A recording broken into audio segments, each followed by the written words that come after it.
जय हिंद दोस्तों, मैं एक्स रंजीत कुमार। आप देख रहे हैं घातक अकेडमी का यूट्यूब चैनल। और आज का पर्पस होगा बिहार दरोगा के बारे में जानकारी देना कि जो विद्यार्थी लोग हैं किस तरह से वो अपना रिटर्न करते हैं, किस तरह से वो अपना फिजिकल करते हैं, और फिजिकल और रिटर्न होने के बाद किस हिसाब से उनका मेरिट बनता है। उसमें से फिर पूछा जाएगा कि मेरिट बनने के बाद कितना खुश होते हैं, और मेरिट डाउन होने के बाद कितना मोरल पे असर पड़ता है, और मोरल पे जब असर पड़ता है तो उसके लिए स्टूडेंट को क्या करना चाहिए जिनका मेरिट डाउन हो गया है, और फिर आगे की तैयारी वो किस हिसाब से करें, उसी पे जानकारी लेंगे। हमारे पास हमारे स्टूडेंट हैं जो कि बिहार दरोगा में सफल अभ्यर्थी हैं। इनका सबसे पहले हम परिचय जानना चाहते हैं। इनका नाम है पूरा अंकित आर्यन। तो अंकित आर्यन, आपसे हम पहले जानना चाहते हैं, आपका परिचय बताइए, आप अपना परिचय दें। सबसे पहले धन्यवाद करना चाहेंगे सर, आप अपने एकेडमी अपने यूट्यूब चैनल के से हमको परिचय दे पा रहे हैं। ठीक है, तो अपना परिचय बताते हैं कि मेरा नाम अंकित आर्यन है और हम नवादा जिला के रहने वाले हैं। ठीक है। अच्छा, तो इसमें क्या है कि आप जो पढ़ाई करते थे यानी स्टडी, ये कहाँ पे आपने किया और किस हिसाब से आप लोगों ने बिहार दरोगा की तैयारी की पीटी और मेंस के लिए? पढ़ाई की बात किया जाए तो सर्वप्रथम मैं कोचिंग यहाँ पटना में ज्ञान बिंदु कोचिंग है, तो मैं ज्ञान बिंदु कोचिंग से ही स्टडी किया हूँ। और स्टार्टिंग मैं बताना चाहूँगा कि जो आगे आने वाला जो वैकेंसी है और उसमें जो नए लड़के अभ्यर्थी है या जो पुराने हमारे बैचमेट छट चुके हैं, तो वो किस तरीके से उसमें सक्सेस पा सकते हैं जो आगे आने वाला वैकेंसी है। तो अपना कुछ हम स्टडी के बारे में बता रहे हैं कि एक तो कोचिंग की जो नए अभ्यर्थी है खास करके उनके लिए है कि आप सर्वप्रथम ना आप एक बार कोचिंग कर लीजिए अच्छे से। ठीक है, डायरेक्ट अगर आप बुक पढ़िएगा तो आपको दिक्कत आने वाला है। तो सर्वप्रथम सर हम उसको बोलेंगे एक बार कहीं अच्छे से पूरा फंडामेंटल जो भी है थ्योरी आप कोचिंग या कोई टीचर से आप अच्छे से उसको एक बार कवर कर लीजिए। ठीक है, उसके बाद ही मार्केट मतलब सेट प्रैक्टिस और जो भी है वो चीज़ का करिएगा। ठीक है, तो समझ रहे हैं कि सबसे पहले कोचिंग लीजिए, नहीं किताब में समझ में नहीं आएगा। एक बार कोचिंग लेके अपना पूरा जो भी बुक है उसको पढ़ लीजिए। उसके बाद रिवीजन का क्या इसमें रोल है? रिवीजन का सर सबसे ज़्यादा स्टडी में रिवीजन का ही रोल होता है। जैसे क्या होता है कि हम बहुत सारी चीज़ें पढ़ लेते हैं, लेकिन एक समय के बाद क्या होता है ना, हम पुरानी चीज़ें भूलना शुरू कर देते हैं। तो वो चीज़ें नहीं भूले या एग्जाम में जब ऑप्शंस आते हैं तो वहाँ पे हमारा दिक्कत ना हो ऑप्शंस में, तो उसके लिए हमें रिवीजन बहुत ज़रूरी है। ठीक है, तो मैं अपना शेड्यूल बताता हूँ ना, मेरा रिवीजन करने का एक्चुअली किस तरीके का रूटीन था। तो जैसे हम सिर्फ मेंस की बात कर रहे हैं। ठीक है, तो मेंस में क्या था, मेरा एक्चुअली पहले से पढ़ा हुआ था, तो मैं रिवीजन पे ही स्टार्टिंग से फोकस किया हूँ। तो बुक्स भी पढ़ा हूँ। तो शुरू का क्या था कि ये मैं सिर्फ सप्ताह का एक दिन रखता था, पूरा संडे को पूरा मैं रखता था कि रिवीजन करना है। संडे को जो एक सप्ताह का मैं जो पढ़ाई किया हूँ वो पूरा रिवीजन करना है। फिर जैसे जैसे लगा कि डाटा ज़्यादा हो गया और एक दिन में नहीं कंप्लीट हो रहा है, तो उसको हम 2 दिन किए, सैटरडे और संडे किए।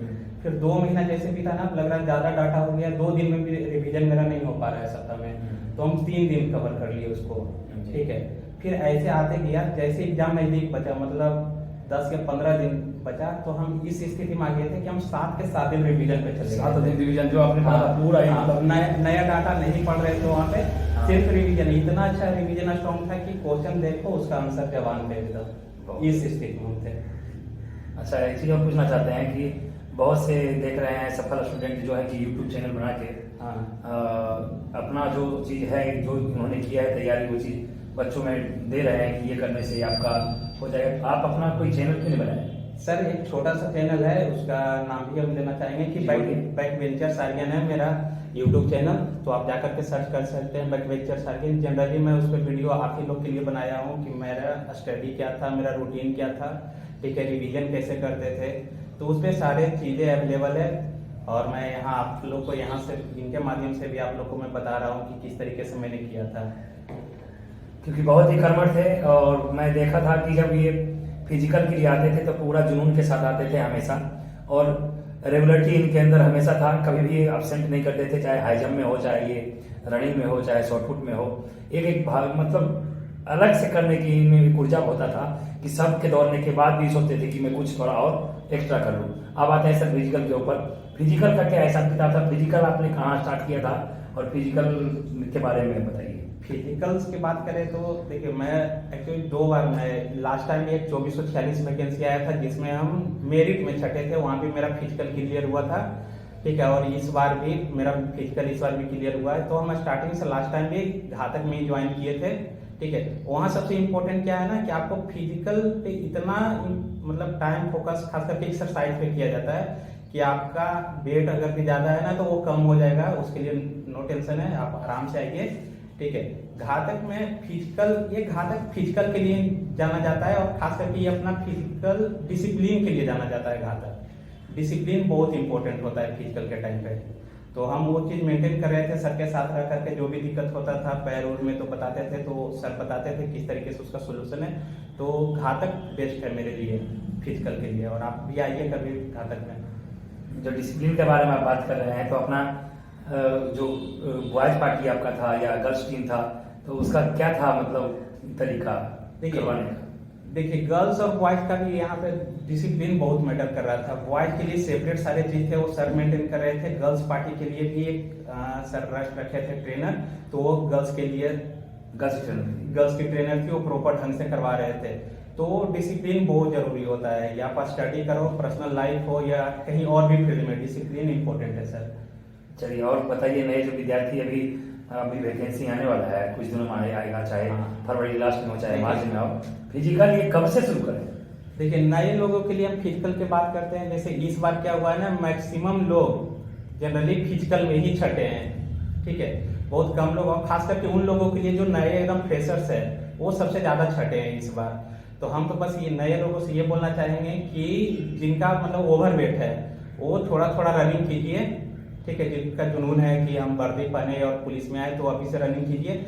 अगर जिनको लगता है कि नहीं हम ठीक है तो वो पीटी के पास जस्ट रनिंग स्टार्ट करें, बस थोड़ा सा आधा घंटा 15 मिनट का, कि उनका रिदम बना रहे, स्टेमिना बॉडी में बना रहे, और वो होता है ना सांस फूलना, वो सब खत्म हो जाए। और मेन पूछेंगे इनको कि 2446 में इनका मेरिट डाउन हुआ था, यानी कि मेरिट नहीं बना था, तो उस समय इनके ऊपर क्या प्रेशर था, और ये जो अभी दोबारा में कितना सीट है, 2213, इसमें इनका मेरिट बन गया।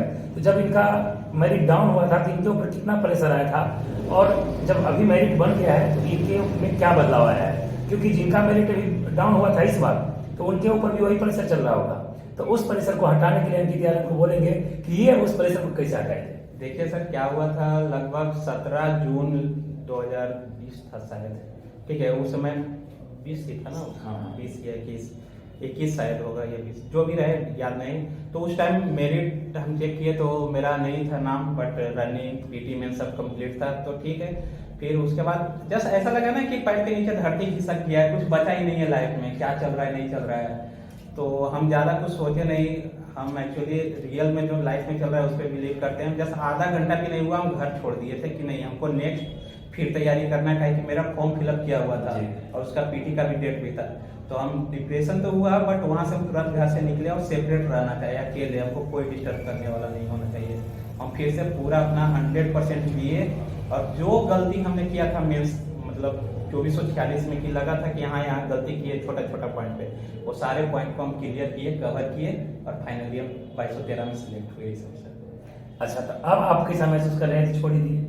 नहीं, अब हम सर कंधा पे 2-2 स्टार है सर, जो बोलते हैं ना आसमान से 2 तारे लिए, हम उतार के अपने कंधे पे सजा लिए हैं, और इससे बड़ा क्या बात हो सकता है इसके लिए। तो बहुत अच्छा लग रहा है सर। इस इंटरव्यू में इतना ही है। मैं अंकित आर्यन जो अपने घर का मान सम्मान बढ़ाया है, अपने जहाँ पढ़े कोचिंग सर जी का जो मान सम्मान बढ़ाया है, हमारे फिजिकल में आके जो हमारा मान सम्मान बढ़ा है, उसके लिए मैं बहुत बहुत धन्यवाद देता हूँ। और मैं चाहता हूँ कि आगे इसी तरह से वो आते रहें हर जगह जहाँ जहाँ इनको जाना चाहिए, और ये तरक्की करते रहें। तरक्की के रास्ते में जितने भी रुकावटें आती हो वो सब ध्वस्त हो जाएंगे, और ये आगे ये चमचमाता हुआ जो सितारा लगा हुआ है ये हमेशा उज्जवल भविष्य की कामना करता रहेगा। जय हिंद, जय भारत, भारत माता की जय, जय बिहार।